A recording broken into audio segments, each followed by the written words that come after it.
I will be talking about my current research on the historical causes of welfare state development.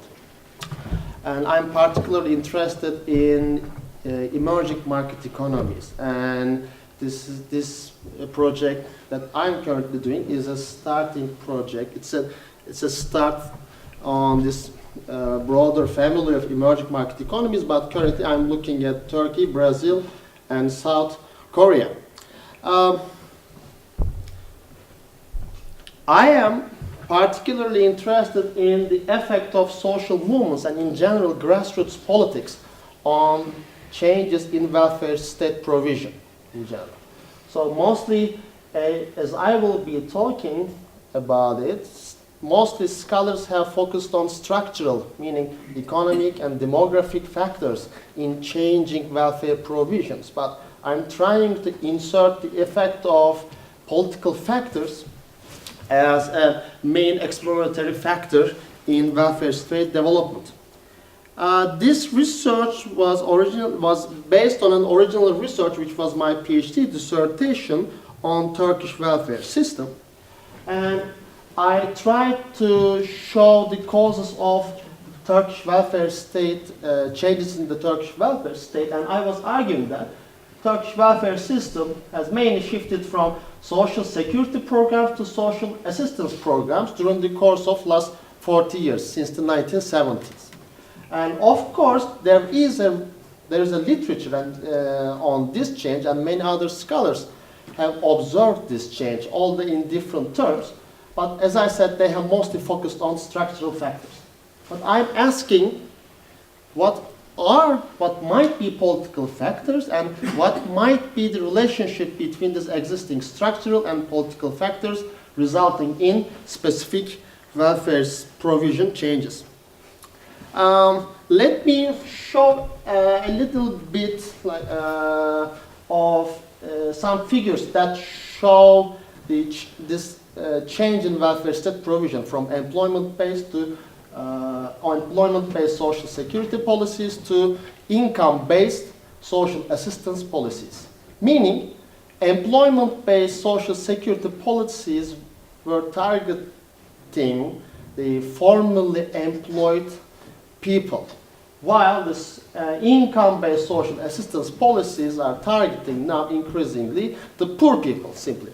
So the target has changed from formally employed people to mostly informally employed or unemployed poor. Many people are still thinking, especially in the academy or in the public, that the welfare system in Turkey, as in other countries, is diminishing. But the reality is on the contrary. Turkish welfare system has been expanding since the 1970s.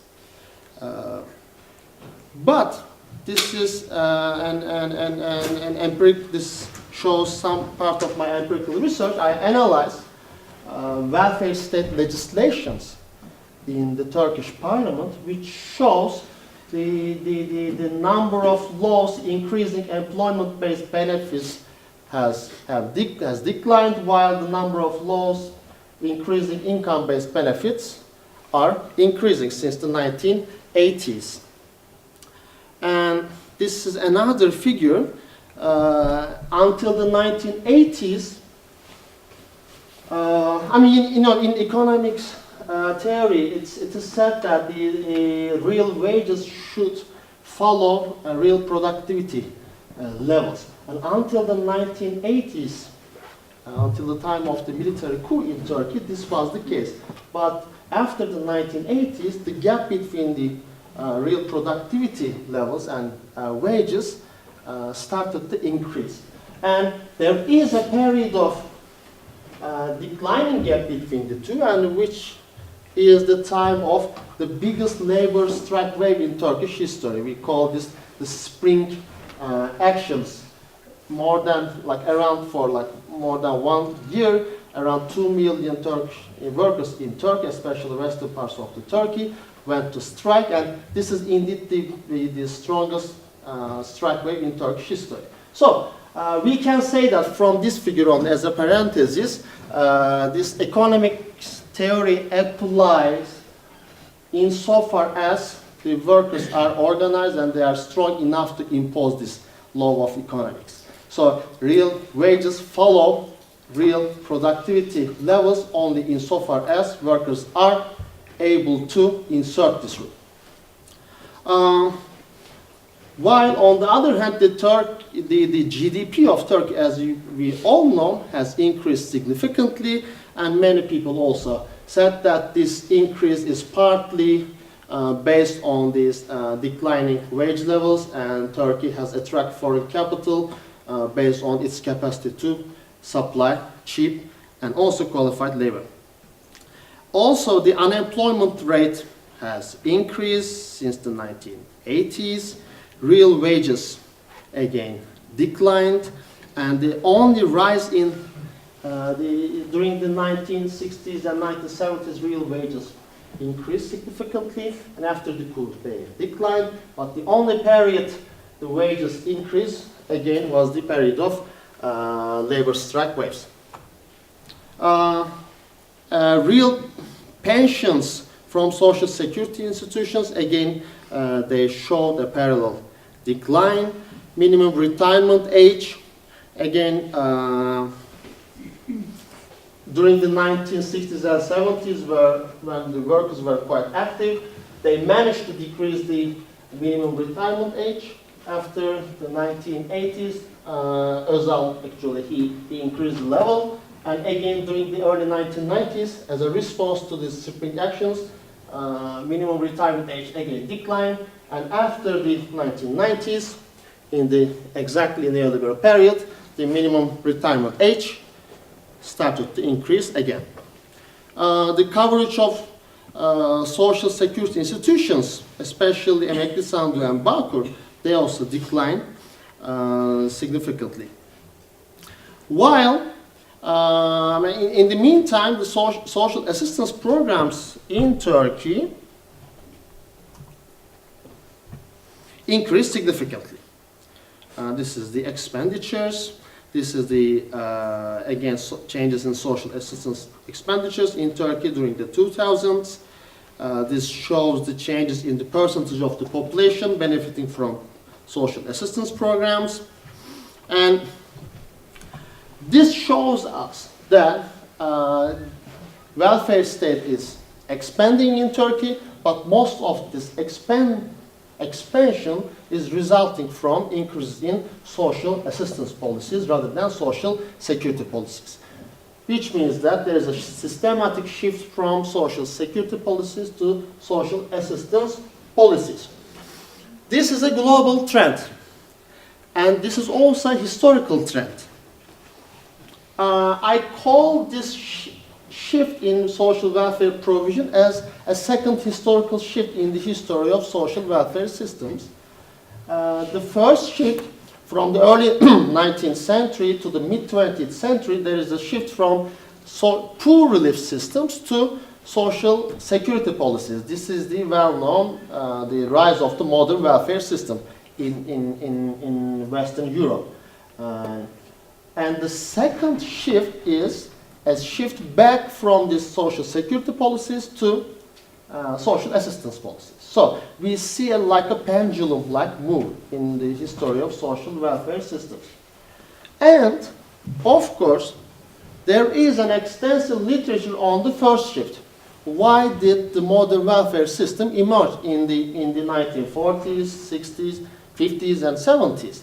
And that literature is composed of structural and political explanations. Some scholars said that, so it was a response to industrialization, for example. So industrialization has dislocated existing solidarity mechanisms in the society, and the state almost automatically expanded to replace this missing social solidarity mechanisms. Or some other scholars said that it was a Keynesian move to boost the consumption level of citizens. And on the other hand, some scholars have argued that this was a political move against the communist threat from the Soviet Union, against the rising militancy of the working class in Europe, and In the case of the United States, people said that it was a reaction to the black riots in the country against the civil rights movement. And so I'm particularly inspired from that literature. So that the first literature was talking about structural explanations, and I divided the political explanations into two parts: political mobilization and containment. Political mobilization is an attempt to contain any kind of militancy coming from the grassroots level, and political mobilization is needed when during the times of war or during times of electoral competition, elite conflict, etc. So state elites need the support of the people, and in these times they tend to increase welfare provision in the form of social security. But when you look at the second literature, not only in Turkey but globally, we see that scholars are mostly exclusively referring to structural factors. They are talking about informalization, the rising of the informal economy, rising poverty, aging of the population, deindustrialization, increasing budget constraints on the previous system, as if the new shift is almost an automatic response to structural transformations. These are factors really relevant, but I see that this is a limited explanation. Not only because we are now here missing what were being talked about in the previous literature, I mean political factors, and secondly there are some anomalies if you just are referring to structural factors, because these kind of structural factors have been increasing in a secular way. Industrialization is increasing in a secular way, informalization, aging, etc., etc. But changes in welfare policies have shown fluctuations and twists and which cannot be explained by the gradual changes in structural factors. So, in the analysis of the case of Turkey, I tried to show a simple hypothesis. The politics is important. The Turkish state tries to contain and mobilize grassroots politics, and the center of grassroots politics in Turkey since the 1970s shifted from the informal workers to the formal, from the formal workers to the informal workers, from the unionized workers in factories to informal poor of slum areas. And the shift from the shift in the welfare system was a political response to this shift in grassroots politics. In order to test my hypothesis, I used a multi-method strategy. I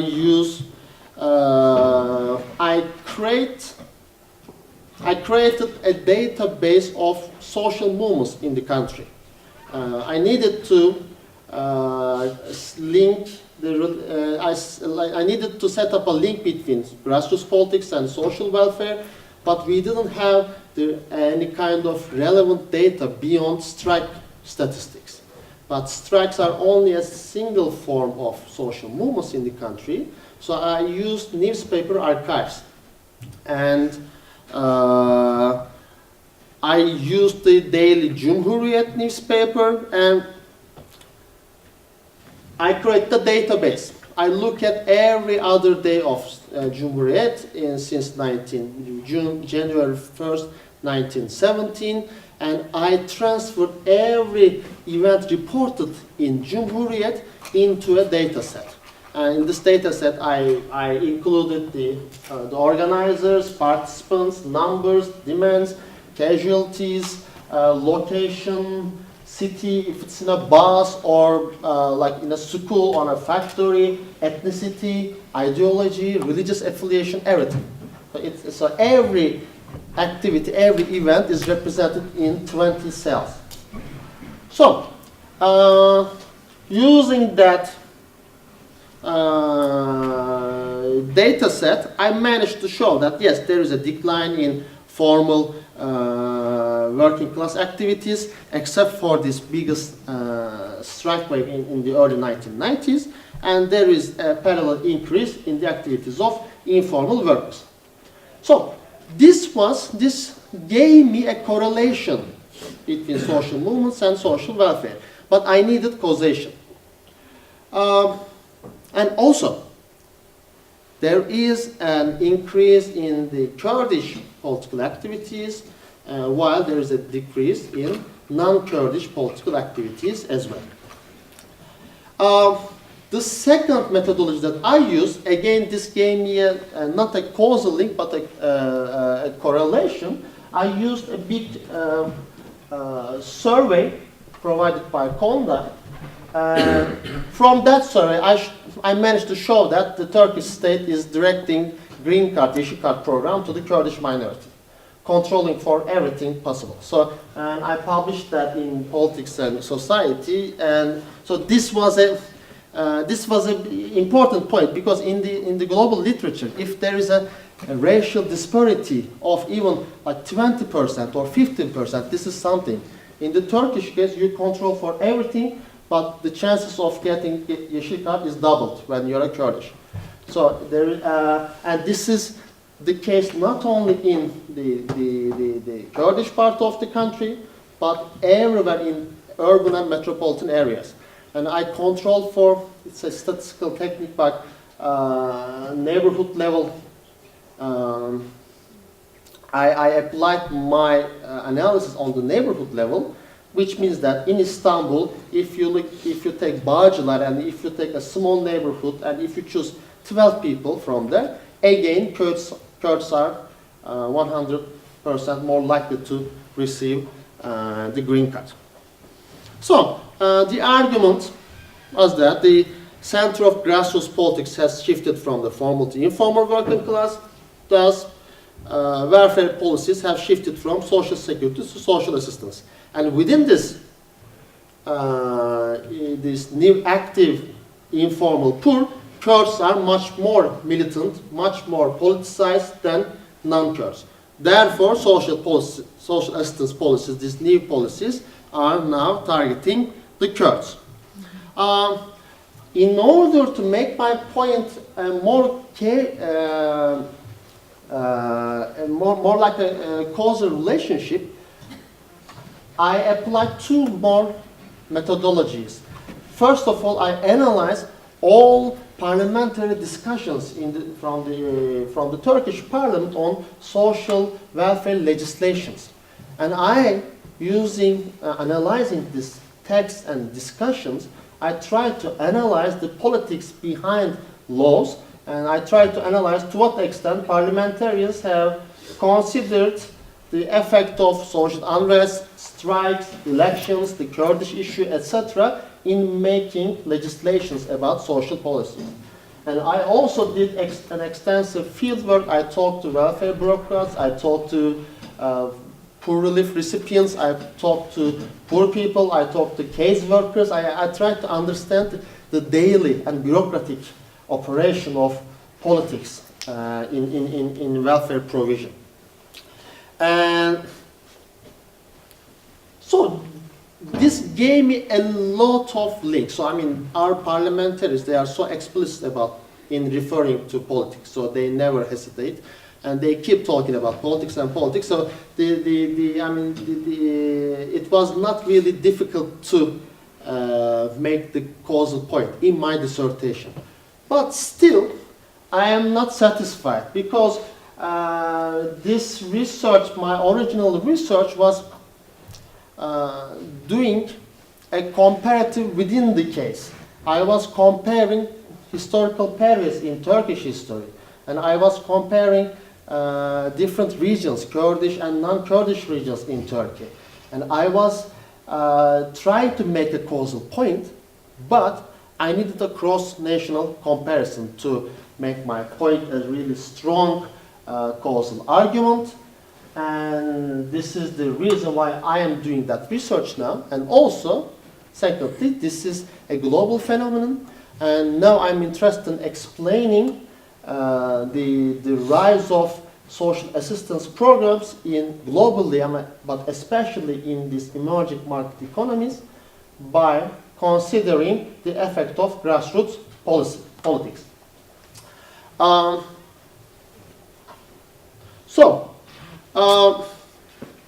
I'm interested in Brazil and South Korea because they are Brazil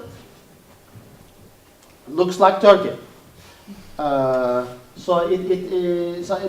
Although there is a huge geographical distance, although there are like huge cultural gaps, etc., both countries have followed similar political economic transformations, what I say structural transformations, but also there are similar ethnic and ideological and racial divides in both countries that lead to similar political arrangements and political dynamics. And so I'm trying to show Turkey and Brazil show similarities, while South Korea would be the negative case. In three countries there are similar structural transformations, but due to some political factors in Turkey and Brazil, the informal proletariat, the slums, favelas, gecekondu's, they have replaced the organized formal workers as the main grassroots political power, while in South Korea, the formal working class has remained to be the most important grassroots political actor. And if this is the case, then I will be able to show that the increase in social assistance programs in Turkey and Brazil was a response to this new social agent, while the persistence of continuation of social security programs in South Korea was a response to the continuation of the political power of the formal working class. So, whoever is most important in a country in terms of politics will get the most in social welfare provision. So that's what I'm trying to show in my research. So what I'm going to do, I'm just simply going to repeat my research in Brazil and Turkey. And this project is funded by European Union, and that's why I will be able to create the same social assistance social movements data set on Brazil and South Korea, and then I will repeat every step of my research on South Korea and Brazil, and I will try to make a bigger, global, and more robust causal argument. Thank you very much.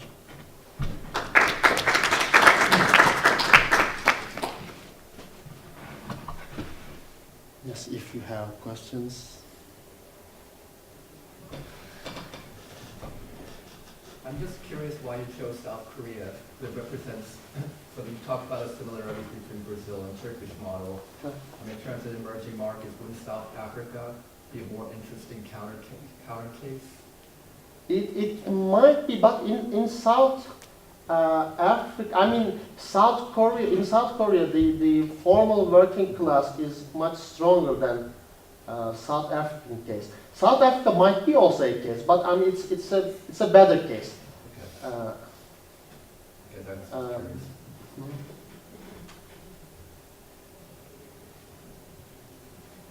Obviously, you must have thought about this, but is the fluctuation pattern you talked about the same in South Korea with Turkey's fluctuation pattern in terms of the social welfare system? You talked about the fluctuation. So is it a similar pattern in South Korea when you look at the history? Actually, no, because in Turkey we are seeing, not in terms of fluctuation, but we are seeing a gradual decline, an overall decline in social security policies, but which was not the case in South Korea, because this is just an hypothesis right now, because I tend to think that the unionized workers are still much more powerful in the country. But that's why the fluctuations are quite different in both countries. So there should be a different historical tendency. then. Yes. Yes, and this kind of differences, I mean, structural factors,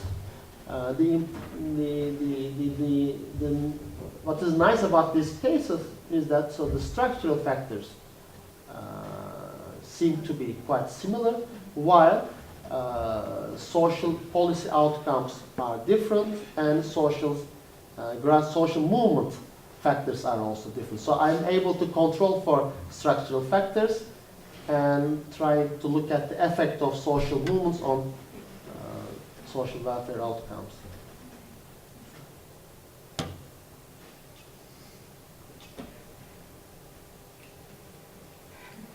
Do you think cultural issues might be important as well? Or is there a place for that in your discussion? Of course, and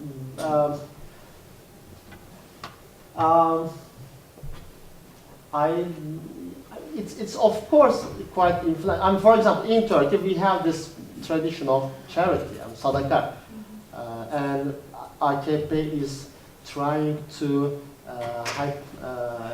synthesize this notion of sadaka with social welfare system, and also there are a lot of pressure from World Bank and IMF on Turkish state. So, and also there is this neoliberal trend. This notion coming from the World Bank seems to comply with this cultural notion of sadaka in the Turkish case. So that's why AKP is so much able to increase the social assistance programs without any resistance from the country. And resistance meaning that so there might be some resistance to the fact that these programs in Turkey are not like reliable, predictable, accountable, etc. And there is a lot of degree of discretion, for example, during the process of applying and getting the social assistance programs. But in the case of Brazil, for example, this charity issue is not quite important. It's much less important from the United States, for example. There is a fundraising and charity issue in the US, but not much in the Brazilian case. And so, I mean, in that kind of a region, it's a bit difficult to contain everything. So, I mean, that will be a good critic to my research, for example, in the end. And I will try to be curious. I will be, how do I say? I don't know. Cautious about it.